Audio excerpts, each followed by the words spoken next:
we will start with the session. I welcome everyone on behalf of Just for Hearts. It is Saili. Today we have our expert with us, that is Shakti Mishra. She is physiotherapist. And our today's topic is work ergonomics, and she's going to perform and show you how we can do it at workplace. So this is very interesting topic, and I hope everyone will like it. And not taking much time, I will hand over to you, ma'am, and you can start with the session. I welcome you in this session. Thank you so much. Thank you so much, Sayali. Good afternoon, everyone. This is Dr. Shakti. I'm a physiotherapist by profession, having 3+ years of experience in clinical and academics. I'm also serving as an online consultant and writer at various organizations. Also, I'm the practicing owner at Move On Physiotherapy Center. So, let us start with our topic today, that is work from home ergonomics, or ergonomics for work from home people. So I think many of you will be asking me the questions why it is necessary to study ergonomics when they're working from home. So let me tell you that during this pandemic situation, when everyone is confined in their house, all of you or all of us are juggling between so many activities like taking care of children, taking care of household chores, and so-called work from home. So it is really very important to mentally and physically stabilize ourselves so that we can give our 100% to our work. So starting with, let me explain you what is ergonomics. That is the study of analysis of the human body at the workstation. Workstation may be at your office or at your home. So next come, people will be asking me, okay, we are at home, so we are having flexible time, we don't have any restrictions, nobody is looking at us. So why we need ergonomics, right? Why we need to design ourselves in such a way that we have to sit it at a place and we have to, we have to focus on our work. Because let me tell you that because of juggling of all these activities, your productivity decreases at a particular moment of time. So let me start again with the determinants or the factors which are responsible for the ergonomics. First of all, the environment. When you're working at your office, you're only focusing on your work, right? You don't have anybody else to, let you know what else is going on around you. So you can completely give your 100% to your work. But when you're at home, as I told you, there are a lot of things going on around you at your background. So you need to modify your environment. That is the place where you're working, the area of your room. Are there many people around? Are there any noises coming? So environment also plays a major role in ergonomically designing yourself. Second, come to your sitting area. The sitting area means a particular area you should be having at your house, which is apt for you or which does not create any hindrance during your work. Okay. So next we will come down to what are the complications that might arise if you do not ergonomically design yourself while working from home. Okay. Most people complain, most patients complain of eye pain, headache, joint pain, feeling lethargy, laziness. They are not able to focus on their work for more than 2 hours. So these are some of the complications which are associated physically and mentally. Okay. So we need to focus on your physical and mental health simultaneously. Now, I will be coming on to the modifications or the things that you are supposed to do when you work from home. Okay, so starting from, choose a particular area or a room in your house where you can sit back and you can relax and you can start working.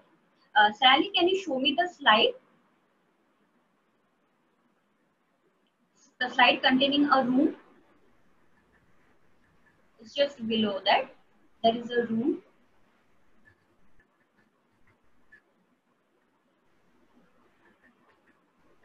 Yes, I have started it. Are you able to see? No, you can forward it. We have a slide specifically, a particular room, a white room, which is there. The next one.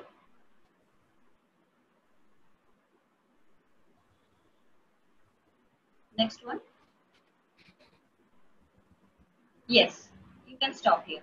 So as everyone can see, the previous one. Okay, it will come now. Yes, stop here. Okay. So everyone can see this is a beautiful picture where the room or the corner of the house is perfectly perfectly designed in such a manner that a person can completely give his 100% to his work. There is a beautiful chair with a table where the laptop, the screen is placed in the perfect height, and also you can see a rack which is there beside you, so that you can also design with your available resources at home. You can also have a table or a chair which can be placed beside you, so that you can keep all your necessary stuffs. You need not get up again and again frequently to get up any of your requirements. So I think this is a picture which can give you an idea, and most importantly, you can see there is a foot stepper below the table, right? So that you can sit back on the chair and your feet should be flat completely on the foot stepper. Sally, you can remove the slide now.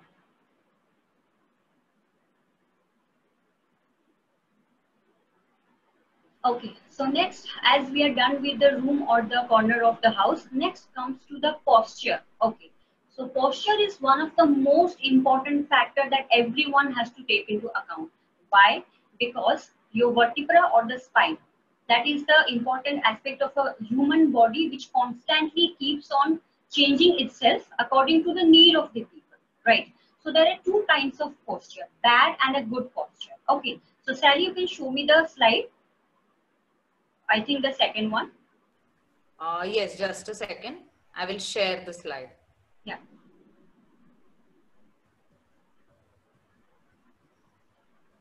This one? No, not this one. Rewind back. Bad. Okay, posture one. Okay. Yes, stop here. Yeah. Okay. So everyone can see I have shown this picture as a good and a bad posture. Where in the good posture you can see. Okay, we'll start with the bad posture now. First of all, you can see the person is lying down on his sofa or a couch, where his hands and legs are just in a very flexible manner. It's not supported. It's freely there in the air, and nothing else is supporting the joints, because the joints helps in keep you moving all throughout the day, right? So that is a bad posture where you are not in a stabilized manner.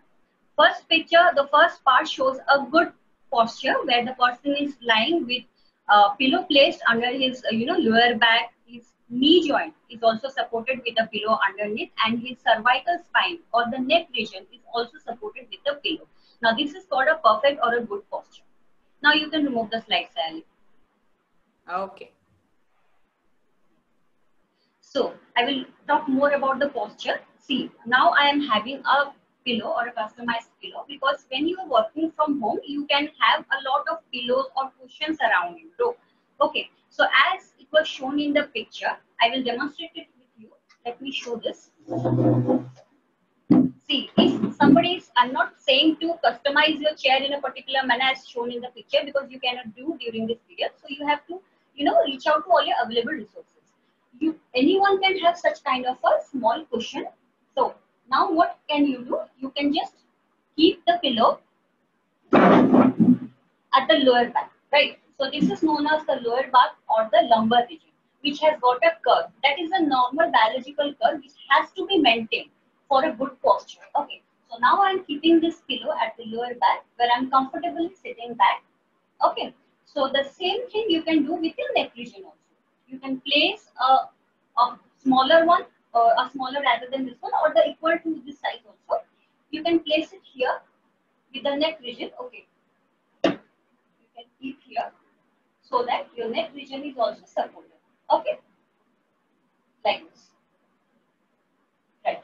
So now I can say that this is a good posture for your spine or your vertebra. Now, next comes to the placement of your body parts. Why it is important to place your body parts? As I told you, like a good and a bad posture, your entire body, starting from your neck region, your shoulder, your elbow, your wrist, your knee, and your ankle joint, comes into pressure again and again and again, whether you're sitting or standing. So it is very much important to keep all your joints in a very free and smooth manner, so that you can keep on working and keep on focusing on your work, right? Supposedly you are sitting on a chair like this. Okay. So what can you do? You can place your hands on the armrest. If you have a chair near the armrest, you can keep your hands like this, so that a 90-90 rule should be followed by everyone. Okay, let me know. Then what is a 90-90 rule? Like your shoulder, your elbow and the wrist, they will form a 90 degree to each other, right? So let me go to the same position once again. Okay, so this one, right? So I'm showing this from the side region. This is the shoulder, this is the elbow, this is the wrist. So this is the normal anatomical position for every human being. So while working, you have to support your back with the pillow, as I mentioned earlier, with your neck region, and your arms should be placed in such a manner so that you are not putting undue pressure on it. Okay, so this is the most relaxed and the close kinematic anatomical position. Shoulder, elbow, and wrist are completely in a 90-90 degree. Same applies with the lower limb as well, with your hip joint, knee, and the ankle. Let me go a little back. Okay. So now, as I have the armrest, you can keep yourself placed in such a manner where your knee joint is placed at the edge of the chair. Okay, where you're bending your knee crest. You know this region at the back of the knee joint should be placed at the edge of the chair. Your feet should be flat on the floor, supported completely throughout. You know, the entire plantar aspect of your foot should be completely flat on the floor. So this is again, you know, here also we are again following the 90-90 rule at the hip joint, knee, and the ankle. Okay. So now we have done with the placement of the, you know, the body parts. Next we come to what are the other modifications you can do, like placement of the monitor of your laptop or the screen placing. Okay, that is one of the most important thing, because many people complain of eye pain, headache, and why this happens, because they haven't kept, you know, because you're constantly looking into the screen, so that is going to the you know, the light that comes out from the laptop or the screen is absolutely, I cannot say it's damaging, but it's not good as well. So we need to ergonomically design or place the laptop or your screen in such a manner that it is at the eye level. Okay, so now I'm sitting in front of the camera. It is at my eye level, not too much above, not too much below. Okay, so you know, Sally, can you show me the, you know, slide Yes. where the lady is sitting? Yes, yes, yes, that one. Okay, so everyone can see in the picture where the lady is perfectly, she has placed herself in a perfect ergonomical manner, where she has supported the back, the neck, the hands in 90-90 degree, and most importantly, she has placed the laptop over a box or a book or whatever it is, and it's at her eye level. It is not too much above and too much below. And her feet is completely flat on the floor. She is absolutely in a, you know, very relaxed manner, and she's enjoying her work at home. Okay, so I think everyone should go through this, you know, slide once you see my video, because it's going to help everyone reducing your fatigueness, mental headache, or eye strain. You can remove the slide, Sally. Yes. Okay, so we have done with the room modification, we have done with the posture modification, we have done with the placement of the hand. Again, one thing I would like to you know, suggest everyone, that the placing of the monitor or the screen should be done in such a manner that it should be, you know, your one hand distance away from your body. Like this is my hand, one hand distance. No, the screen, my screen right now is one hand distance away from my body. So I'm absolutely in a very relaxed manner showing you the demonstration, and it is not hurting me or my eyes. Okay, so it should be around 20 to 22 inches away from you, or your one hand distance. It's a very simple formula. You can follow. Everyone can follow that. Okay. So next, I come to one of the most important factor. What? That is, everyone should take an equal interval break of 2 hours. Now, you can ask me why 2 hours? We can take a 1 hour, 3 hours, or 4 hours. No, our body is accustomed in such a manner that it can, you know, it can get, or it can keep the pressure on itself at least approximately around 2 hours. Studies have shown that. Okay. So then, what are you supposed to do when you get you are taking a 2 hours break? Because if you start early in the morning at 8 o'clock or 9 o'clock, so I would suggest you keep working around 10:30 or 11 o'clock. Then you can get up from the place where you're working. You can start doing a lot of stuff. What, like your daily activities, you know, having some recreational activities, listening to music, and one of the most important factor, exercising. Why exercising? Because when you have already started working in a particular position, you can see your body becomes very clumsy. You don't feel like after 1 hour or 2 hours, you don't feel like continuing with your work. Your body gives you a signal that you have to get up now. You have to get up. You have to relax your body, relax your muscles, relax your joints, and give some strengthening effect to your bones. So, what are the things or what are the exercises which you can do during those 2 hours of break? We will start with the exercises. Most importantly, your eye. As I mentioned, many people complain of eye pain. So what are the exercises you can do for the eyes? I'm doing this on open eye. Everyone can do with a closed eye. That is the eyeball movement I said, from up, down, side, to the left side and to the right side. Okay, so I think I'm visible to everyone. The eye movement, I will repeat again. Upward, downward, side to side movement. I want to focus or emphasize on one thing, that whatever exercise you do within the pain-free range. Do not exert any pressure or do not overdo the exercise, right? So what is the count or how many times you need to repeat? 5 times, like 5 times upward, 5 times downward, 5 times side to side. Okay. So if you're okay, or if it is not giving you any, painful feeling, you can increase the count as well from 5 to 6 to 7, but within 10 only. Okay.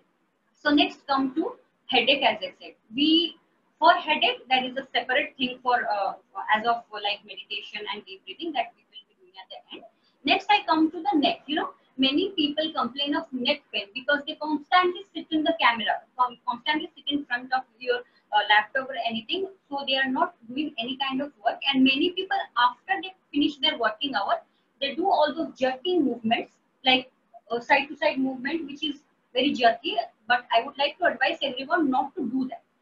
Once if you do those jerky movements, it gets acquainted and your body, the vertebral facet joints becomes locked. So it becomes very, very difficult for you to unlock those facet joints and becomes very painful for you.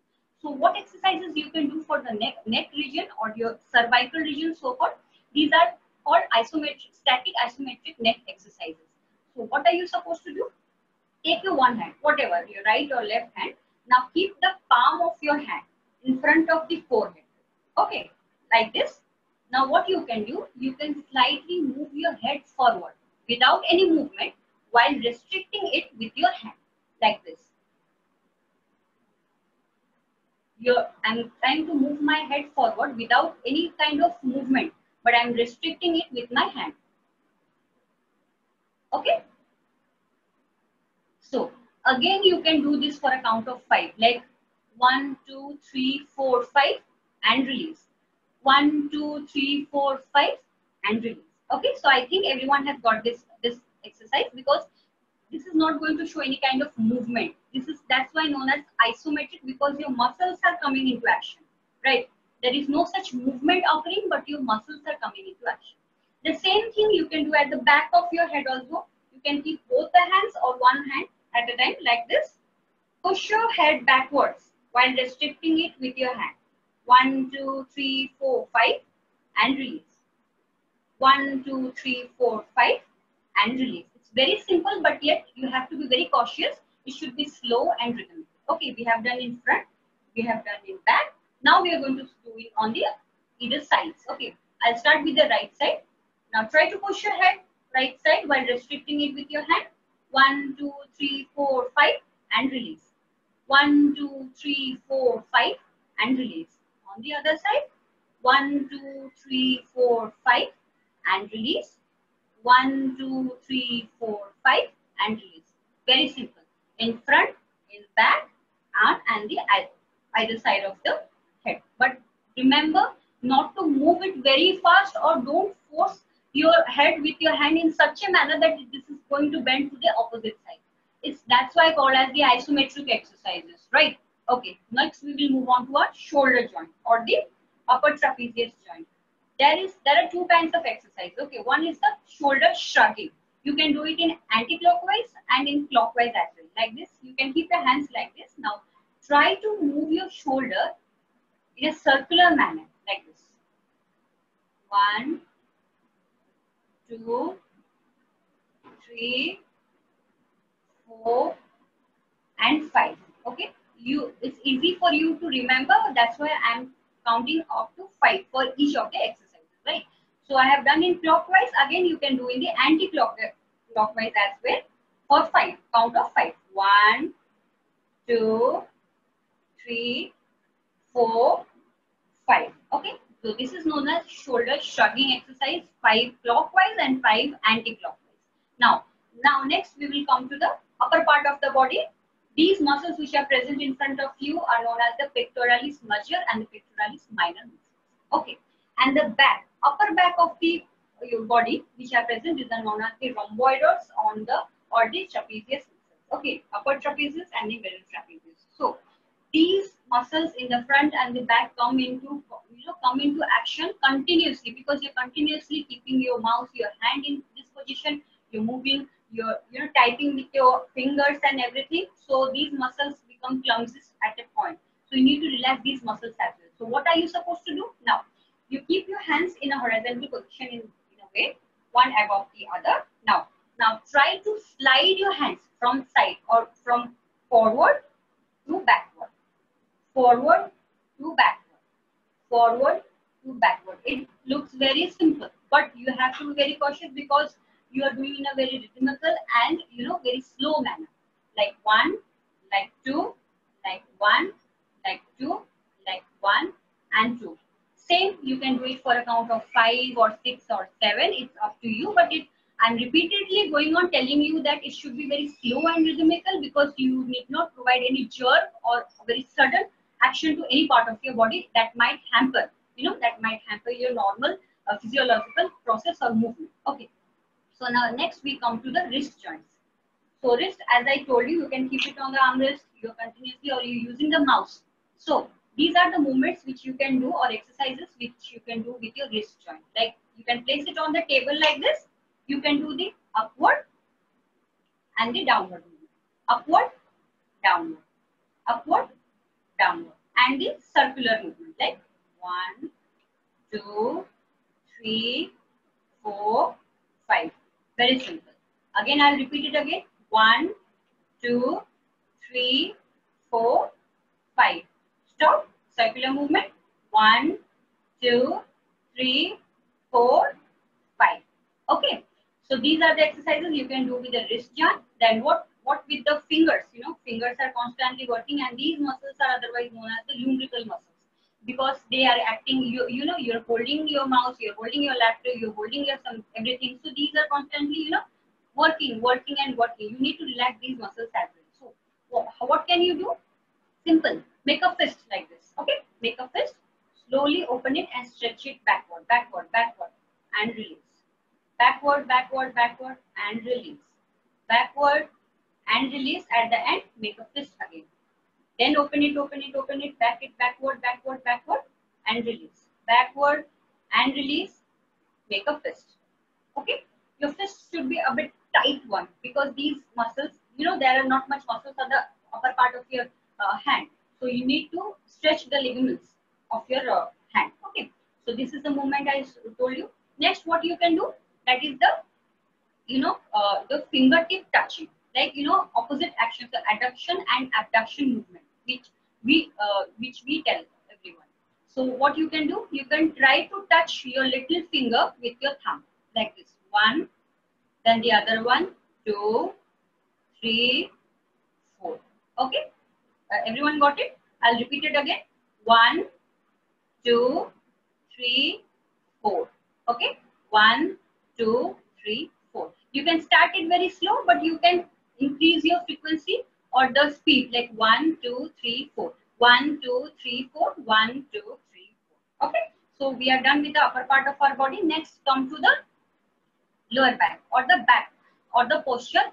Because of the vertebra or the lumbar or the lower back of the body, which is always under pressure because of the upper body, there is constant back pain. Many people, they sit back at office constantly in a single position without any support. So obviously they are going to have back pain. The back pain does not seem to be very serious, like is there any disc prolapse or there is any disc bulge? No, nothing. There might be only muscle contraction as well. only. So you need to focus, you need to stretch all your lower back as well or your upper body. So now what you're going to do, you can just sit back on your chair also. Now you need to, clasp your hands like this, stretch it upward and bend it sideways. Like one, come to the original position, again to this sideways, straight, side, straight, side and straight. Okay, so this is the one which you can do while seated on the chair. Okay, this you also can do while standing also. You can remove the chair, you can stand like this with the same position. Okay, clasp your fingers like this above, one, normal, one, normal, one and normal. Okay, you need not bend too much to any side of your body, just a little bit of stretch which you can feel on the other side. While you're doing on the left side, you will feel a stretch on the right side. While you're doing on the right side, you will feel a stretch on the side of your body. Okay, so here your side muscles, your back muscles, your upper back, everything is coming into action and every muscle is getting relaxed and stretched. Now next, what you can do, the exercise, you can stand or you can sit also. Now what you can do, you can just open up your hands like this and close it. Open up your hands like this and close it. Now I will be showing you on this sideways. Open up and close. Open up and close. While seated on the chair, you can do, if you're sitting on the chair, you can do the same thing, like open up. While you open up your chest or the rib cage, you need to inhale. While releasing your hands or taking them close to your body, exhale. Inhale and exhale. Inhale and exhale. So what is happening during this activity? You can feel your paraspinal muscles, the muscles which are present at the side of your vertebra, are getting squeezed and opening up. Squeezed and opening up. So in this manner, when you're inhaling and exhaling in a synchronal manner with your movement, that helps improve circulation to the particular muscle for which you're doing the exercise, right? So opening up the rib cage and closing, opening up and closing. So this is a very common exercise that we prescribe to patients and they feel very relaxed. And these exercises can be done before, during and after your working hours. Next, come to your knee joint. While you're sitting on the chair, you can do one thing. Let me go back. This is your knee joint. Now you can do the cycling movement, so-called cycling movement with the joint. How? Like this. 1, 2, 3, 4, 5. Same thing you can do while standing also. You stand up. I'll do it in a sideways manner. Lift up your leg. 1, 2, 3, 4, 5. Okay, so this is a cycling activity that you are doing as if you're pedaling a cycle. You ride a cycle or children ride a cycle, how they pedal, So in the same manner, you're going to do the movement with the knee joint. Next, what you're going to do with the knee joint, simply seated on the chair with the knee joint supported at the edge. Now what you're going to do, you're going to straighten up your leg, okay? You're going to straighten up your leg like this. Keep a count of 1 to 5 and lower it down. Straighten up your leg. Keep a count of 1 to 5 and release. Same thing with the other knee joint also. Straighten up 1, 2, 3, 4, 5 and release. Straighten up 1, 2, 3, 4, 5 and release. Okay. So this is the exercise which you can do for the knee joint. Next, I'll come to the quadriceps exercises. The muscles which are present in the front of your knee joint or the thigh, these are called quadriceps. And the back muscles are known as the hamstring muscles. Okay. So now, how we are going to stretch up the quadriceps muscles? I think everyone must be knowing this. Just, I'll be standing here. You bend your knee and hold your feet like this with your hand. Now try to push it back with your hand. Stretch it, stretch it, stretch it, stretch it backward. 1, 2, 3, 4, 5 and release. Now again hold it. 1, 2, 3, 4, 5 and release. I think my Sally, am I visible to you? Yes, ma'am. Yes. Okay. Yes, The same thing you can. Okay. The same thing you can do with the other leg as well. Hold it with your hand. Stretch it, stretch it, stretch it, stretch it, and release. Stretch it and release. So these are very relaxing and flexible exercises you can do for the quadriceps muscles. Next, we will go to the hamstring. Now, what you can do, you can place your leg like this on the chair. Okay, on the chair. Now, what you're going to do, try to touch your big toe with your hand by bending down. By bending down like this. You can feel a tight, stretching effect or a contraction at the lower or the back side of your thigh and the calf muscle. Okay, so this exercise helps stretching of your quadriceps as well as your calf muscles also. Okay, keep your leg like this, move down and try to touch your big toe like this. Okay. You are not supposed to bend your big toe. You have to try to touch it. Okay, not putting over pressure upon it. Touch it, 1, 2, 3, 4, 5 and release. 1, 2, 3, 4, 5 and release. Okay. The same thing, same exercise you can do with the other leg as well. Placing your leg on the chair, bending forward, trying to touch the big toe like this. 1, 2, 3, 4, 5 and release. 1, 2, 3, 4, 5 and release. Okay. Next we come to our ankle joint. So what we are going to do ankle joint? Same thing we did with the wrist, we are going to do with the ankle joint as well. I'm going to place my foot like this. So you can do the upward, downward, upward, downward, upward, downward, 5 times and the circular motion. Movement. 1, 2, 3, 4, 5. Okay. Upward, downward, the circular movement. And now what you are going to do?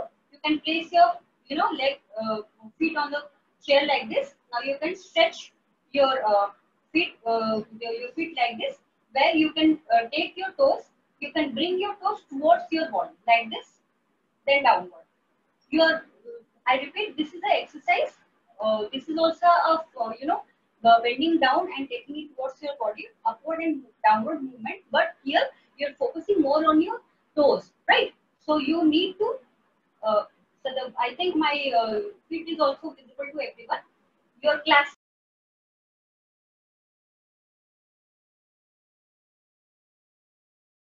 Squeezing on your toes like this.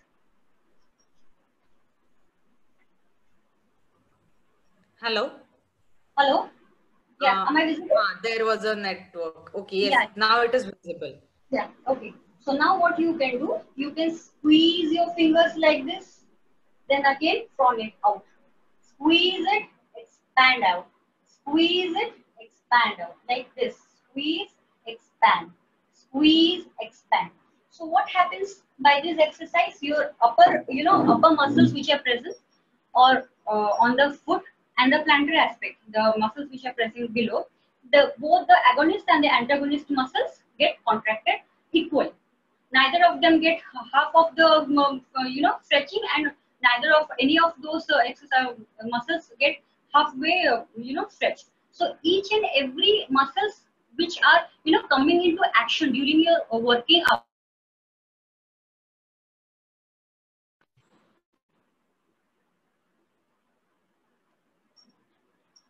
Hello, Yes. am I audible? Yes. In between it was something there. You can start. Yeah. Okay, so I think we have done with all the exercises which I was supposed to tell you all.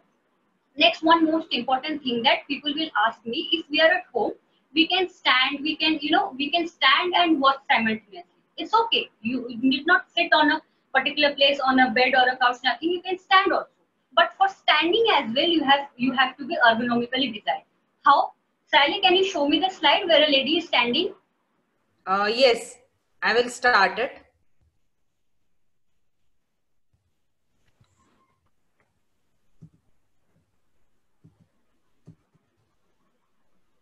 The lady who is standing actually, not this one. Yes, it will be there. Yes, this one. Yeah. Okay, so now in this picture, we can see that the lady is standing and she's, focusing on her work and she's continuing. So what is ergonomically designed? The chair or the stool where she is supposed to sit. We can see the stool is in such a manner that the height can be adjusted. These type of stools are also available in the market, or you can order anywhere. So you can stand, you can sit on it whenever you want, and again you can, you can continue with your work. Now she's folding one knee. Why? Because she does not want to put pressure over both of her knee joints. Because when you're standing, your entire body weight is put upon the knee joint and your back. Okay, so you have to, bend your knee in alternate ways, right? First you bend your right knee, then again straighten it, then again you bend your left knee, you again straighten it. Okay, so you can do it in either of the knee joints in a very frequent manner, like in every half an hour, 1 hour, you can do that. Okay, and the chair or the table upon which the laptop is placed is beautifully done, because the height is also according to the, it's there up to the chest level, and she has placed her laptop so that it will reach her eye level. Okay, so it is not too much above and too much below. Now Sally, you can remove the slide. Okay, now we come to the last part of the conversation, that is why we are discussing so much about the ergonomics. Everyone will say that, okay, we are not supposed to. Okay, so last part is that why we are giving so much of emphasis on the ergonomics, just because it improves your efficiency at work, it decreases the complications which are related to your physical and mental health. And third part, the most important part, is that if you ergonomically design yourself in the house also, it helps you continue with your work for a longer stretch of time. Okay, so then when you are done with all these exercises before going to bed, or when you're over with your working hours in the evening, you can do two important stuff, that is meditation and deep breathing. These two things are going to relax your mental health in a complete manner, so that you get ready for the next set of work the very next day also. So meditation, like closing your eyes, taking deep breath through your nose, relaxing and exhaling through your mouth. I repeat again, inhaling through the nose with eyes closed, then exhaling through your mouth in a very, very slow manner. And the count, it all depends upon you. How much relaxed you want to make your body, or how much your body can take in. Because, I would advise you to do these two exercises before you go to sleep. Because you are extremely tired, doing all those activities, all those household chores or your work. So you need to relax your body mentally and physically. Okay, so you can do this before going to bed. Now, Sally, can you show me the slide where there are some labels are there with a man sitting on the chair and table? No, yes, okay, yes. So I think this is the last slide I would like to share with everyone. The monitor, which is placed in a perfect eye level, the body of the person or the posture is as good as possible, because he has ergonomically designed his entire chair, table, and he's also placing his foot on the footstep. The chair is also, a rotating one where you can change your position, so it helps in doing all your activities while seated also. Okay, your the back support is completely there. Hands are completely placed on the table. Okay, the table is also perfectly placed in front of you. While the curvatures of your body, the cervical, your lumbar curvatures are completely maintained throughout the work. Throughout your work from starting to your end. So I think I'm done with the topic now. Over to Sally for the question answer round.